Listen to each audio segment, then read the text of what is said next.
Career is not by chance but by choice. এই সেন্টেন্সটাকে একটু মনে রাখবে। আমি আমার ভিডিওতে এবং আগামী ভিডিওগুলোতে এইটা নিয়ে অনেক ডিসকাস করব।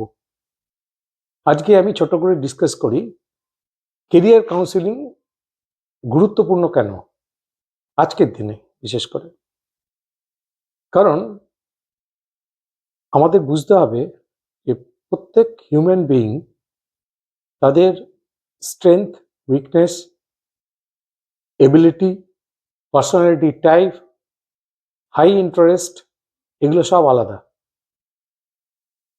ঠিক আছে? কেরিয়ার কাউন্সিলিং কিন্তু এই একটা যে কোনো স্টুডেন্টের হাই ইন্টারেস্ট, তার স্ট্রেংথ, তার এবিলিটি মানে basically aptitude and personality type, এইটা নির্ধারণ করতে সাহায্য করে।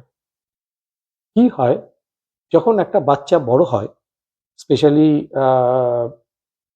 Adolescence and teenage time period, মানে ধরুন 11-12 বছর বয়স থেকে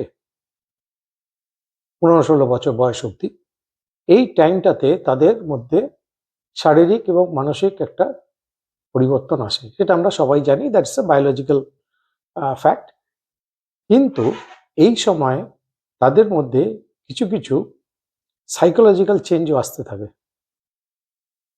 তারা ভাবতে থাকে এরপরে কি হবে, পড়াশুনো করে কি হবে, আমি কি পারবো, আমি কি পারবো না, একটা ভয়, ভীতি এবং একটা মেন্টাল প্রেশার তারা ফিল করতে থাকে। বাবা মা যারা খুব ক্লোজলি মনিটর করেন ছেলে মেয়েদের, তারা এই ব্যাপারটা কিন্তু ডেফিনেটলি জানেন। তো এই সময়ে কিন্তু তাদের ভবিষ্যতের চলার পথ, বেসিক্যালি যে কেরিয়ার পাথ, এটা কিন্তু তাদের ছোটবেলা থেকে শিখতে হবে এবং তাদের strength, weakness, personality type, ability, এটা যদি জানতে পারে তখন থেকে, ধরুন একটা বাচ্চা 14-15 বছর বয়সে যদি সেগুলো জানতে পারে, তার মধ্যে কনফিডেন্স অনেক বেশি ডেভেলপ করবে, তার এই অ্যাংজাইটিগুলো কেটে যাবে এবং সেটা করতেই সাহায্য করে কেরিয়ার কাউন্সেলিং। ঠিক আছে? আমাদের কেরিয়ারে হাজারো অপশন আছে। ইনফ্যাক্ট কাউকে যদি আমরা জিজ্ঞেস করি যে কেরিয়ার অপশনস বলতে কি কি বোঝাও, তারা গুনে গুনে বলবে ম্যাক্সিমাম 10-15টা। ইঞ্জিনিয়ারিং, মেডিকেল, কিংবা ল, কিংবা ব্যাংকিং, কিংবা আদার থিংস, এইসব বলে 10-15টার বেশি এগোতে পারবে না। কিন্তু practically there are thousands of career options, thousands. ঠিক আছে? কিন্তু সব কেরিয়ার অপশন কিন্তু সবার জন্য নয়। আমি আগেই বলেছি যে প্রত্যেকের strength, weakness, high interest, ability and personality type, এই সবগুলোই আলাদা। এইগুলোকে কম্বিনেশনস করে একটা কেরিয়ার অ্যাসেসমেন্ট করা হয় এবং কেরিয়ার অ্যাসেসমেন্টে জানা যায় যে তার কোন কেরিয়ারে গেলে সে ভালো করবে, কোন লাইনটা সে বেছে নেবে। তার মানে কি যে ওই লাইন ছাড়া অন্য কোনো লাইন সে পারবে না, তা নয়। কিন্তু মোটামুটি একটা ধারণা দেওয়া হয় যে তার হাই ইন্টারেস্ট অ্যান্ড এবিলিটি এবং পার্সোনালিটি টাইপ কোন কোন কেরিয়ারের জন্য সুইটেবল হবে। ঠিক আছে? আজকের দিনে আমরা একটু আলোচনা করব যে এই কেরিয়ার কাউন্সেলিংয়ের গুরুত্বটা কেন আজকের দিনে। আমরা সবাই জানি যে artificial intelligence, robotics, machine learning, এগুলো বলছে যে এগুলো আমাদের এখন খুব আমাদের লাইফে এখন it's a part of our life. ঠিক আছে? যত দিন যাবে আর্টিফিশিয়াল ইন্টেলিজেন্স এর ওপরে আমরা তত বেশি ডিপেন্ডেন্ট হব, কিছু করার নেই। আমরা চাই না চাই, আর্টিফিশিয়াল ইন্টেলিজেন্স কিন্তু অনেকভাবে আমাদের কাজগুলোকে সাহায্য করবে এবং কিছু কিছু চাকরি যদি আমরা বলি বা কাজের ধরন যদি বলি, সেগুলোকে চেঞ্জ করবে। তো বিশেষজ্ঞরা বলছে যে আগামী 2030-এর মধ্যে 30-35% জব মানে আজকের দিনে যেটা আছে সেটা কিন্তু চেঞ্জ হয়ে যাবে।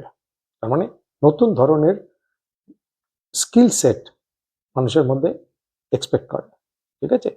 বাজার আমাদের কাছ থেকে এক্সপেক্ট করবে যে কি ধরনের স্কিল সেট চাই, কি ধরনের স্কিলড পিপল চাই, এবং আজকের দিনে যেই কাজগুলো চলছে সেগুলো হয়তো আগামী 4-5 বছরের মধ্যে থাকবে না বা অনেক কম হয়ে যাবে, ঠিক আছে? এটা গেল 1 নম্বর পয়েন্ট। 2 নম্বর পয়েন্ট হলো আমাদের এডুকেশন পলিসিতে একটা বিরাট চেঞ্জ এসছে, আপনারা নিশ্চয়ই জানেন।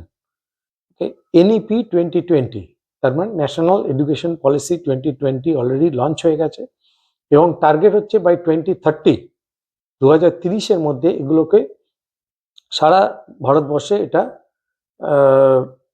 মানে এটা প্রসার লাভ করবে। ওকে, সবকটা পয়েন্ট। এটা কেন করা হলো, এই ন্যাশনাল এডুকেশন পলিসি কেন করা হলো, এটা যদি জানতে হয় তাহলে একটা প্রায় 500 পাতার ডকুমেন্ট আছে, ঠিক আছে? আমি নাটসেটে বলি যে এই এনইপি 2020-তে আমাদের স্কিল ডেভেলপমেন্টের উপরে অনেক জোর দেওয়া হয়েছে, যাতে বাচ্চারা ছোটবেলার থেকে স্কিল ডেভেলপমেন্টের জন্য, নট দ্যাট মুখস্থ বিদ্যা বা মুখস্থ করে পাশ করা এইসবগুলো নয়, স্কিল ডেভেলপমেন্ট, হাতে কলমে কাজ করে যারা তারা শিখতে পারে এবং একটা কোর্স যদি করে তাতে মাল্টিপল এন্ট্রি এক্সিট অপশন থাকে। ওকে, এবং এই আমরা যে ক্যারিকুলামটা যেটা পড়বো, যেটা যে ডিগ্রি কোর্স বা ডিপ্লোমা কোর্স বা সার্টিফিকেট কোর্স যেটাই করি না কেন, সেটা কিন্তু ইন্টারন্যাশনাল স্ট্যান্ডার্ডে হবে, যাতে করে ইন্ডিয়া থেকে প্রচুর রিসোর্স বাইরে গিয়েও কাজ করতে পারে এবং তারা তাদের qualifications and certificate will be at par with the international standard. That is the main objective of NEP 2020, ঠিক আছে? তো আমাদের এখন প্রচুর নতুন নতুন কেরিয়ার অপশনস আসছে, অনেক নতুন নতুন, যেমন ধরুন digital marketing, mechatronics engineering, sports medicine, ঠিক আছে, ডেটা সায়েন্স, ডিজিটাল ট্রান্সফরমেশন। এগুলো কিন্তু যেরকম আসছে তেমনি এই কোর্সগুলো পড়ার জন্য কিন্তু উপযুক্তভাবে স্কিলড হতে হবে, এটা কিন্তু সবার জন্য নয়। সেজন্য কেরিয়ার কাউন্সেলিং কিন্তু ভবিষ্যতের ছাত্রদের জন্য প্রস্তুত হতে এবং নিজের সম্ভাবনার সাথে মানানসই কেরিয়ার বেছে নিতে সাহায্য করে। তো কেরিয়ার কাউন্সেলিং এর ফার্স্ট পার্ট হলো আমরা যেটা করি সেটা হচ্ছে স্টুডেন্টদের সঙ্গে ডিসকাস করি তাদের academic interest and non academic interest, কিন্তু ভীষণ ইম্পর্টেন্ট। এটা নিয়ে আমি একটা আলাদা ভিডিও করবো, নন একাডেমিক ইন্টারেস্ট। তো সেটা নিয়ে আমরা ডিসকাস করি, ডিসকাস করে তারপরে আমরা বোঝার চেষ্টা করি যে তার strength, weakness, ability and personality, প্রত্যেক লোকের আলাদা আলাদা পার্সোনালিটি টাইপ আছে। আমাদের 16 রকমের পার্সোনালিটি টাইপ আছে, সেটা নিয়েও পরে একদিন বলবো। সো এই পার্সোনালিটি টাইপ কিন্তু আমাদের কেরিয়ারের জন্য ভীষণভাবে ইম্পর্ট্যান্ট। আমরা কিন্তু এগুলো জানতাম না, আমরাও যখন পড়াশোনা করেছি এইসব কেরিয়ার কাউন্সিলিং, কেরিয়ার অ্যাসেসমেন্ট, এইসব ব্যাপারে কিন্তু আমরা জানতামও না। আর কোনো এগুলো হয়তো ছিল ডেফিনেটলি, কিন্তু আমরা জানি না, কেউ বলেও নি। কিন্তু যত দিন যাচ্ছে আজকের দিনে এবং ভবিষ্যতের দিনে, ভবিষ্যৎ মার্কেটটা কিরকম হবে ভবিষ্যতে, it's not that only competitive market, এখানে আমাদের স্কিল ডেভেলপমেন্টটা ভীষণভাবে জরুরি। আমি পরবর্তীকালে আরো ভিডিওতে বলবো যে কেন স্কিলটা ইম্পর্টেন্ট, ঠিক আছে? এই স্কিল ডেভেলপমেন্টের জন্য কিন্তু career counselling and career assessment জানাটা ভীষণ জরুরি। যদি আমরা ছোটবেলার থেকে এটা বুঝতে পারি যে কোনটা তার স্কিল এবং কোনটা, এবং সেটাকে যদি অনার করি, ঠিক আছে, তাহলে কিন্তু একটা সুপরিকল্পিত কেরিয়ার আমরা প্ল্যান করতে পারবো।